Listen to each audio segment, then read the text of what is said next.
Humain, arrête les gratouilles et donne-moi des croquettes. Encore? Mais t'en as déjà eu tout à l'heure. Tu vas devenir gros si tu continues. Humain, c'est quoi être gros? Bah, c'est ce qui se passe quand tu manges trop et qu'après tu peux plus bouger du canapé. Mais humain, ça a l'air génial. Je veux être gros. Aïe! Bon, c'est vrai que dit comme ça a l'air assez cool. Mais n'écoutez pas Azrael, c'est un salopard de chat. Bon, en vrai, il dit ça parce que ma définition, elle est pas terrible. Alors, on va essayer de faire mieux. Aujourd'hui, nous allons répondre à la question « C'est quoi être gros ?» Et pour ça, on va parler d'indice de masse corporelle.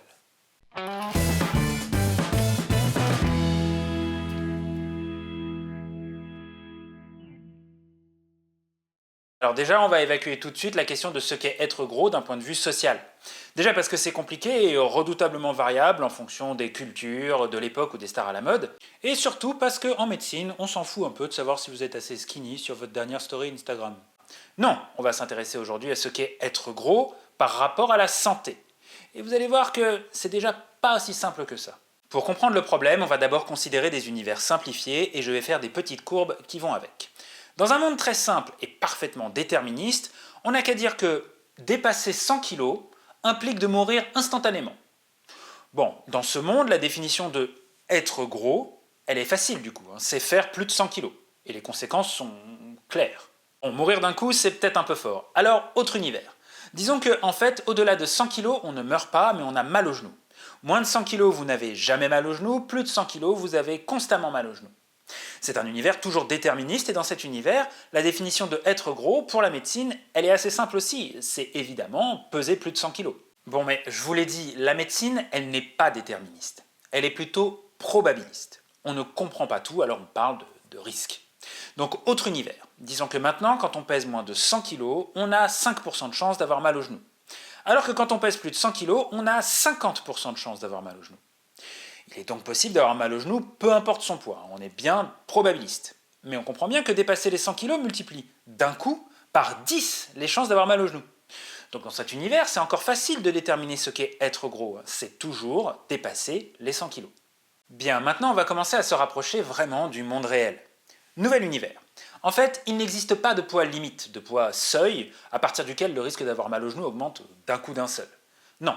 En fait, ce risque il augmente de façon continue, kilogramme par kilogramme, à partir de 50 kg. Du coup, effectivement, peser 100 kg par rapport à 50, ça multiplie par 10 les chances d'avoir mal au genou. Mais peser 75 kg, ça multiplie déjà le risque par 5. Et peser 150 kg, ça le multiplie par 20. Du coup, la question devient un peu plus compliquée. Quand est-ce que l'on est gros? 75 kg est un risque de x5 ou 100 kg est un risque de x10?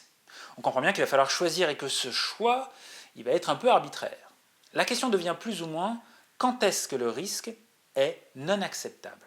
Alors, dans les exemples que l'on vient de voir, j'ai simplifié deux choses qui sont les deux axes de mes courbes. Le poids et le risque. Voyons ensemble dans le monde réel comment ça se passe. Les biologistes nous ont appris que, en fait, ce n'est pas vraiment le poids total d'un individu qui pose un problème de santé. C'est surtout la quantité de graisse qui est dangereuse.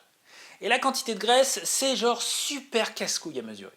Le gold standard, c'est-à-dire la méthode de référence pour mesurer la quantité de graisse de quelqu'un, c'est l'analyse chimique de cadavres. Vous tuez quelqu'un, vous prenez son cadavre frais, vous le liquéfiez, et vous mesurez avec des techniques chimiques la proportion de gras qu'il y a dans la soupe. Ça marche au top, mais bon, la déontologie médicale stipule qu'il ne faut pas liquéfier les gens. Alors il y a d'autres techniques vachement précises et qui sont quasi comme le gold standard. Faire passer des IRM, faire de l'absorptiométrie biphotonique à rayon X, ou juste se mesurer l'épaisseur des bourrelets. On dit méthode des plis cutanés. Mais toutes ces techniques sont soit totalement hors de prix, comme l'indique sans ambiguïté son nom, absorptiométrie biphotonique à rayon X, vous sentez bien que ça vaut pas 15 balles. Soit un peu trop chiantes à faire rapidement en masse lors de consultations médicales. Non, ce qu'on veut, et vous commencez à en avoir l'habitude, c'est un indicateur facile à utiliser, rapide à calculer et qui tienne à peu près la route. Le poids c'était pas mal, alors pourquoi est-ce que seul il n'est pas suffisant pour définir la quantité de graisse? Bah tout simplement parce que le poids il varie énormément avec la taille. À poids égal, on comprend bien que selon la taille, la quantité de graisse ne va pas être la même. Peser 100 kg quand on mesure 1,50 m, c'est très différent de peser 100 kg quand on mesure 2 mètres. Du coup, pour approcher la masse graisseuse, on n'a qu'à fabriquer un indice qui représente le poids par centimètre de taille. Comme ça, on pourra utiliser cet indicateur, peu importe la taille des gens. On n'a qu'à faire poids divisé par taille. C'est pas bête. C'est pas bête du tout, c'est même plus ou moins ce que faisaient les compagnies d'assurance au début du XXe siècle. Une nouvelle fois encore coucou les actuaires. Sauf qu'en faisant ça, il y a un problème de dimension. La taille de quelqu'un, c'est unidimensionnel, alors que le poids, et pour pas m'aliéner les physiciens, je devrais dire la masse, c'est une notion tridimensionnelle. Si je double les dimensions d'un objet, son poids va faire bien plus que doubler. Je vous montre ce que ça veut dire avec un solide, c'est facile. Prenons ce solide, et mettons qu'il pèse 1 kg. Si je multiplie par 2 sa hauteur, alors c'est comme si j'avais deux solides de 1 kg. Donc le poids a bien été multiplié par 2. Dans ces conditions, pas de souci, un indicateur de type poids-taille marcherait très bien. Mais quand on a une différence de taille, ce n'est pas une différence unidimensionnelle. Je sais, en général, on mesure surtout la hauteur des humains. Je sais par exemple combien je mesure, mais j'ai aucune idée de ma largeur d'épaule. Pourtant, elle aussi, elle varie en fonction des individus. Du coup, si je reprends mon solide et que je multiplie par 2 la hauteur, la largeur et la profondeur, alors ça me fait une masse de 8 kg, soit masse fois 2 au cube. Donc un indicateur qui devrait bien fonctionner a priori, ce serait masse divisé par taille au cube. Cet indicateur existe, il s'appelle l'indice de corpulence ou indice pondéral, et il semble être parfaitement adapté à ce qu'on cherche. Et évidemment, ce n'est absolument pas lui qu'on utilise. Non, en médecine, l'indice utilisé, et dont vous avez certainement déjà entendu parler, c'est l'IMC, indice de masse corporelle, qui vaut masse divisé par taille au carré. Cet indicateur a été inventé par un célèbre statisticien belge, Adolphe Quetelet, vers 1840. Cet indice lui servait surtout à faire de la description de population, il cherchait à définir ce qu'était l'homme moyen. Et il avait remarqué qu'à partir d'un certain âge, le poids était proportionnel au carré de la taille. Son indicateur était purement descriptif, il ne s'intéressait donc pas trop à la question du surpoids ou de l'obésité. Alors pourquoi l'utilise-t-on ? Dans la deuxième moitié du XXe siècle, les chercheurs se demandent quel est le meilleur indice pour résumer les informations sur le poids ajusté à la taille. En 1960, par exemple, Charles Florey, le fils de Howard Florey, le mec qui a eu le prix Nobel de médecine pour la pénicilline avec Fleming, utilise les données de la cohorte Framingham, je vous avais bien dit que c'était une putain d'étude, pour comparer différents indices et voir lequel colle le plus à la masse graisseuse. Mais c'est surtout en 1972 que Ansel Keys montrera que, bien qu'imparfait, le meilleur des indices est l'indice de Quetelet, qu'il renomme à cette occasion Body Mass Index. Il s'agit de l'indice pour lequel la valeur s'approche le plus de la masse grasse, même si c'est pas foufou, et qui est le moins influencé par la taille. Il s'avère même que, au final, chez les adultes, l'indice pondéral, c'était le moins bon. Pour une raison toute simple, c'est que les personnes de grande taille ne sont pas forcément proportionnellement plus grandes en largeur et en profondeur. Bon, du coup, on sait ce qu'on met sur l'axe des abscisses de nos courbes, des IMC. Mais ça ne nous donne toujours pas de seuil à partir duquel on peut dire que quelqu'un est trop gros. Il faut donc définir quels sont les problèmes de santé liés à la présence de graisse. Ou dit avec notre nouveau super indicateur, à partir de quel IMC les risques semblent trop élevés et donc ne peuvent plus être tolérés. Et ça, c'est typiquement une mission pour les épidémiologistes, qui comptent les morts. On fait ça en réalisant des études de cohorte de type Framingham. On suit toute une population pendant des années en notant leur IMC, leur date de décès, etc. Et on peut alors calculer une proportion annuelle de décès, qu'on appelle taux de mortalité. Et on considère que ça correspond au risque de mourir par an. On peut alors comparer ces risques en fonction de l'IMC. Alors il y a plein de façons d'exprimer les risques en épidémiologie. Pour faire simple aujourd'hui, disons simplement que sur l'axe vertical, je mets un facteur multiplicateur de risque, par rapport à un risque de base qui vaut 1, et on prendra comme risque de base le risque minimum. Sur ma courbe de tout à l'heure, par exemple, peser 50 kg correspond à un risque minimum, donc ça vaut 1, et 100 kg c'est 10 fois plus de risque, donc c'est un facteur multiplicateur de fois 10. Et du coup, voilà ce que l'on obtient, une courbe en forme de U, ou de J si vous préférez. Quand l'IMC est trop bas ou trop haut, le risque de mourir augmente. On dit qu'il existe une corrélation entre l'IMC et la mortalité. Positive pour les IMC élevés et négative pour les IMC faibles. Avec ça, vous voilà exactement dans la situation de l'Organisation mondiale de la santé au début des années 1990. Et il va falloir définir c'est quoi être gros. Il va falloir créer des catégories d'IMC, ou, pour faire écho à l'épisode 8, découper une variable quantitative en variable qualitative, correspondant aux zones où l'on considère que le risque est non acceptable. Alors comment ils ont fait ? Eh bien c'est très complexe, ils ont commencé à l'œil. Ils ont découpé la variable et créé des catégories à l'œil, en regardant la gueule des courbes de risque. Quand l'IMC descend, allez, mettons sous 18,5, c'est vraiment pas bon, le risque augmente super vite. On va donc appeler cette zone sans hésiter la maigreur. Bon, et puis pour l'obésité, c'est plus délicat. Le risque il augmente certes, mais moins clairement. Et puis, c'est pas rien comme seuil, parce qu'on va définir de façon claire quand même un gros problème de santé publique. Il s'agit du coup d'être vraiment sûr de son coup. À partir d'un IMC de 25, on voit que le risque augmente, et qu'il y a une inflexion, une accélération du risque vers 30. Bon, de façon confortable, on peut dire que plus de 30, c'est pas bon du tout, ça ok. On appelle ça l'obésité. Et on peut même la découper en niveaux d'obésité de gravité différentes, c'est la partie facile. Mais qu'est-ce qu'on fait avec la zone 25-30 ? Décréter que c'est un IMC dangereux, c'est un peu abusé. L'augmentation du risque, elle n'est pas très forte, et si ça se trouve, en plus, c'est même pas justifié. Parce qu'en épidémiologie, quand les risques sont faibles, entre les biais de confusion, le fait que l'IMC n'est pas un indicateur parfait de la masse grasse, et les imprécisions de mesure, c'est quand même sacrément difficile d'être catégorique. Alors du coup, ils vont couper en deux la zone 18-30. De 18,5 à 25, le risque est minimal. On appelle ça l'IMC optimal. Et de 25 à 30, on ne peut pas décemment parler d'obésité avec l'incertitude qu'on a, alors on va appeler ça avec un terme un peu plus léger, le surpoids.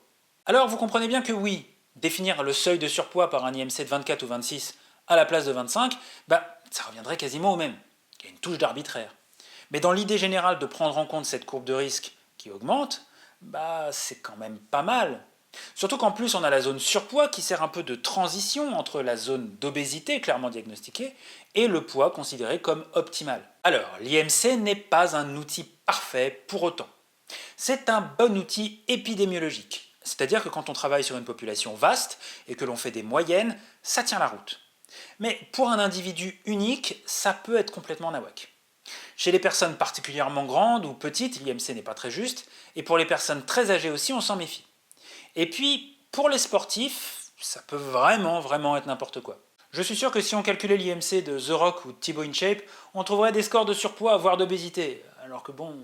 Ça, c'est parce que l'IMC ne prend aucunement en compte le rapport masse grasse, masse musculaire.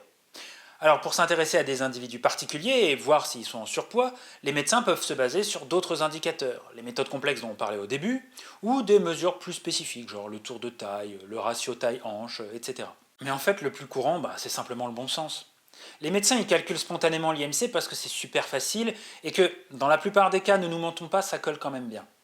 Mais ce ne sont pas des robots.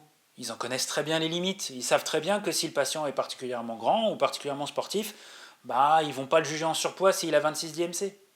Donc, pas la peine de crier au scandale de l'imprécision de l'IMC. Tout le monde connaît ses défauts, mais il reste très pratique. Mais même épidémiologiquement, il n'est pas parfait non plus. Les plus pointus d'entre vous ont peut-être entendu parler du fait que l'on allait changer les seuils du surpoids, le passer de 25 à 27.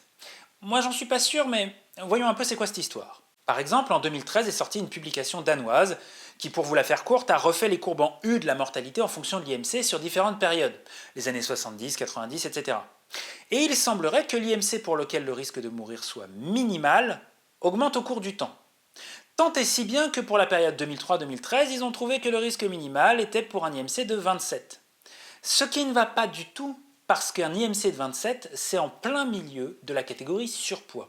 Et c'est là que les épidémiologistes se mettent à discuter sec, parce que ce changement, il peut avoir plusieurs causes. Soit effectivement avoir un IMC de 27 est protecteur, donc il faut changer les seuils. Humain, je peux être plus gros alors ? Soit autre raison, il y a un biais de confusion. Typiquement, les personnes un peu en surpoids avec des IMC de 27, on les surveille plus, elles vont plus chez le médecin, elles prennent plus de médicaments protecteurs, etc. Et du coup, si on changeait les seuils, on arrêterait de s'occuper d'eux spécifiquement, et du coup, ils se remettraient à mourir. Mais ce n'est pas le seul problème. Les seuils d'IMC sont spécifiés au niveau global, c'est-à-dire en considérant que l'humanité entière va avoir les mêmes augmentations de risque. Alors que techniquement, ça semble plutôt varier en fonction de l'âge, du sexe, de l'ethnie et d'autres trucs. L'OMS a fait le choix de tout mettre ensemble pour que ça reste facile à utiliser, mais il faut quand même garder ça dans un coin de sa tête. Alors au final, être gros, en médecine, c'est pas un terme technique. On parle soit de surpoids, qui est une zone d'IMC où on flaire les problèmes, ou d'obésité, où on sait très bien aujourd'hui que les risques sont clairement plus élevés. Notez bien que dans tous les cas, il s'agit de risques. On est probabiliste. Être obèse ne signifie absolument pas que vous allez obligatoirement mourir rapidement, avoir du diabète ou avoir une crise cardiaque. Simplement que le risque est plus élevé. Quant à l'IMC, c'est un indicateur potentiellement très imparfait, mais dont on connaît les imperfections, et qui correctement utilisé reste un outil intéressant pour l'épidémiologie et pour la médecine. Alors, grosse note pour finir. L'énorme question qui existe avec l'obésité et la santé, c'est la question de la causalité. Alors, il n'y a pas de causalité déterministe, ça vous l'avez compris, mais il y a une corrélation entre l'IMC et le risque de mourir. Et vous savez aussi que la corrélation n'implique pas la causalité, vous commencez à avoir l'habitude de cette rengaine. Cette question, elle est particulièrement complexe pour l'obésité. Est-ce que c'est vraiment le fait d'être gros qui augmente la mortalité? C'est-à-dire une vraie relation causale, quoi? Est-ce que c'est les gens qui vont mourir qui deviennent gros avant? Du coup, ce serait une relation causale inverse? Ou est-ce qu'en fait, ce serait un autre facteur, au hasard une mauvaise alimentation, qui rend gros et augmente la mortalité? Et du coup, là, on serait dans une situation avec ce qu'on appelle une variable de confusion. La réponse à cette question n'est pas évidente du tout. En épidémiologie, on s'appuie souvent sur un certain nombre de critères, qu'on appelle les critères de Bradford-Hill, pour essayer de voir s'il y a une relation causale ou pas. Genre, en plus de la corrélation, on veut une relation dose-effet, une augmentation très forte du risque, un mécanisme biologique, etc. Je ferai forcément un épisode entier sur ces critères, mais en attendant, disons que dans le cas de l'obésité, ça semble être quand même pas mal causal. Par exemple, voici la courbe du risque de diabète de type 2 en fonction de l'indice de masse corporelle. On peut voir exactement la même courbe que pour la mortalité, avec ici des augmentations de risque vraiment très fortes. Et en plus, les biologistes nous expliquent qu'ils ont à peu près compris comment ça marchait, que la graisse dans le corps crée une résistance à l'insuline qui mène au diabète. Donc la causalité, on y croit, et on considère même aujourd'hui que le premier facteur de risque de diabète, c'est justement l'obésité. Il est à noter aussi qu'entre ces problèmes de causalité, des imprécisions de mesure, l'IMC qui n'est pas parfait, et le fait que la courbe en U, elle est peut-être plus à droite qu'on ne pense, la catégorie de surpoids, elle est vraiment particulière. Ça va peut-être vous surprendre, mais figurez-vous que les recommandations médicales, y compris celles de l'Organisation mondiale de la santé quand ils ont fabriqué les seuils, ne conseillent pas aux personnes en surpoids de maigrir. En tout cas celles qui n'ont pas d'autres pathologies, mais plutôt d'avoir une bonne hygiène de vie et de faire du sport et de manger correctement. Et ça parce que on n'est pas vraiment sûr que perdre du poids améliore les choses. Dernière petite note, ceux qui connaissent ont certainement reconnu ma tentative d'imitation de parole de chat. Je vous mets dans la description le lien vers certainement la meilleure vidéo des internets. Humain! Merci beaucoup d'avoir regardé cette vidéo. Vous vous doutez bien qu'avec un sujet pareil, on aurait pu parler d'un tas d'autres trucs. L'influence de la répartition des graisses sur le corps, l'effet du tabagisme, l'intérêt de perdre du poids dans les essais cliniques, etc. Mais bon, ça aurait été un tantinet trop long et je dois donner des croquettes à Azrael. Humain, YouTube, c'est fini. Les croquettes. N'hésitez pas à laisser des commentaires et à partager cette vidéo et moi je vous dis à la prochaine. Salut!